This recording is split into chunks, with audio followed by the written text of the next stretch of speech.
Ahoy from BA. This is Rorschach's Ocean Update from the 2nd of April 2024. A summary of what's going down in the 70% surface of the Earth covered in salt water. On Tuesday, the 26th of March, a cargo ship called MV Dali collided with Baltimore's Francis Scott Key Bridge in the state of Maryland, United States, causing a section to collapse and resulting in the presumed deaths of 6 construction workers. Only 2 bodies have been found, and the other 4 are still missing. The ship lost power before the crash, striking a bridge support at significant speed. Investigations are ongoing, with preliminary findings suggesting the incident was an accident. The National Transportation Safety Board is currently analyzing the electronics of the vessel to get more information. The collapse will likely disrupt shipping and commuter traffic, impacting the port of Baltimore, though the overall effect on global trade may be limited.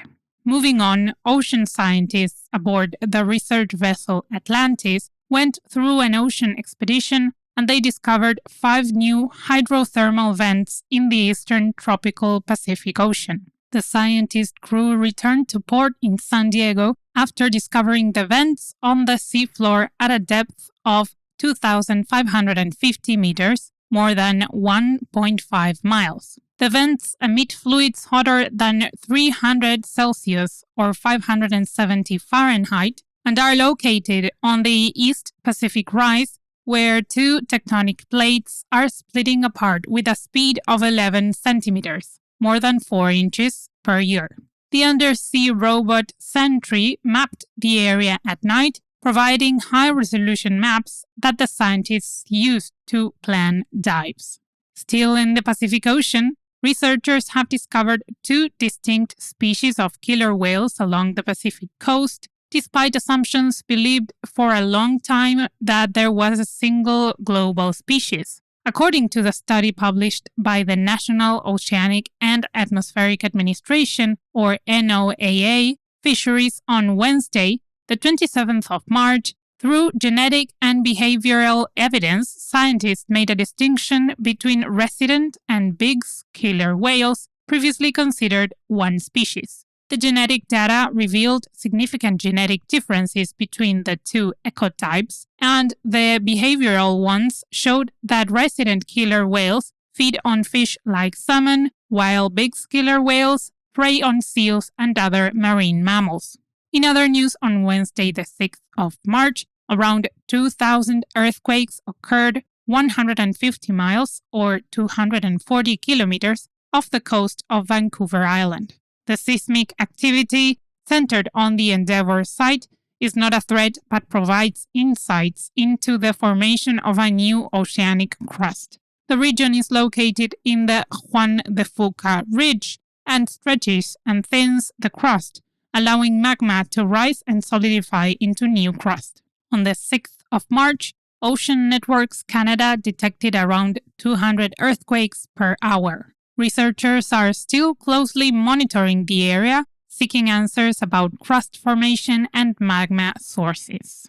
Let's have a look at the Indian Ocean. According to an analysis by Dr. David Brewster, a specialist in South Asian and Indian Ocean strategic affairs, published in the journal The Interpreter on Wednesday, the 27th of March, countries like India and China are racing to map international waters and exclusive economic zones. India offers hydrographic services and training to other countries, but China's growing presence in the Indian Ocean raises concerns in the region.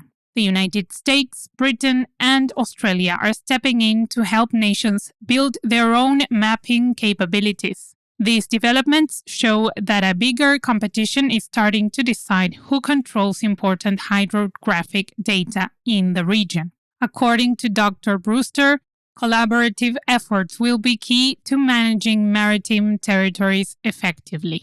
Still in the Indian Ocean, Somali pirates are seizing merchant ships as vessels reroute south to avoid the Red Sea due to the Houthi attacks. To combat this threat of piracy, shipping companies are calling for greater coordination between international navies. The rise in piracy is linked to the decrease in Red Sea cargo and ships taking longer routes via the Indian Ocean. Recent hijackings, including the seizure of the MV Abdullah off Somalia's coast, show that Somali piracy is back. According to a recent article published in the National UAE by Thomas Harding, a security and policy editor, international efforts like the successful Indian Navy operations are needed to counter both piracy and Houthi attacks, requiring close coordination among naval forces in the region. Now, some news from the Antarctic Sea, where ice is exhibiting unusual behavior. According to Dr. Mark Cereze, the director of the U.S. National Snow and Ice Data Center, warm ocean water is melting ice and inhibiting its formation, suggesting a potential shift in Antarctic Sea ice dynamics. This may be indicating a new trend, with a record low maximum in September 2023 and an almost general record low over the past 6 months. On the other side of the world, Arctic sea ice reached a below-average winter peak despite favorable winds, showing a continued decline in ice extent. The relatively high peak serves as a reminder of the variability in Arctic climate change, with a thinner ice cover compared to previous decades. Talking about the Arctic, a new study published in the Science Advances journal, led by researchers of the University of Albany and the Nanjing University of Information Science and Technology, revealed that melting Arctic sea ice could intensify the weather phenomenon El Niño. The study shows that the interactions between the Arctic sea ice and the atmosphere diminish the intensity of the climate pattern El Niño by as much as 17%. Through climate model simulations, the researchers found out that removing this interaction led to significant changes in tropical Pacific Ocean climate states and El Niño southern oscillation strength. These findings underline the importance of considering sea ice-air interactions in climate models to predict better El Niño and its impacts in a future that will be warmer and warmer. Up next, fisheries. Luis Planas, Spain's Minister of Agriculture, said that the European Union is ready for any outcome regarding the fisheries agreement with Morocco, following a recent EU court advisor's recommendation against the deal. On Monday, the 25th of March, Planas emphasized the need to await the court's judgment and highlighted ongoing discussions with Moroccan authorities. The recommendation underscores tensions over Western Sahara's status within the agreement, but it does not concretely change the situation at the time being. Since 2021, Morocco has consistently insisted on respecting its territorial integrity and sovereignty in future agreements with the EU.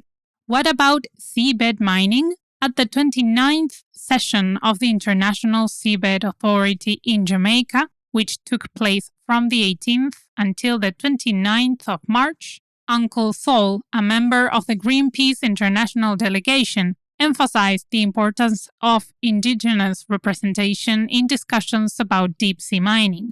He highlighted the deep connection indigenous people have with the ocean and the importance of considering cultural perspectives in decision-making processes. Despite the metals company pushing for commercial licenses in areas near Hawaii, Uncle Sol advocated for indigenous knowledge to be integrated into negotiations. Closing with good news. Researchers from the University of British Columbia and the BC Centre for Disease Control launched the Gemstone Project, founded by Genome BC, to enhance surveillance of marine fecal pollution. The project will develop a two-step genomic process to identify contamination sources, addressing the challenges faced by public health and the British Columbian shellfish industry. First, the project wants to make a distinction between human and non-human contamination and, as a second step, determine the specific animal source. Dr. Natalie Price-Tajecki leads the project and collaborates with partners like the BC Shellfish Growers Association and the Malahad Nation. The Gemstone project will ensure the safety and sustainability of the shellfish industry. And that's it for this week. Thanks for joining us. We've got a quick survey that will help us make these updates even better, and we'd love your input. It'll just take a few minutes, promise.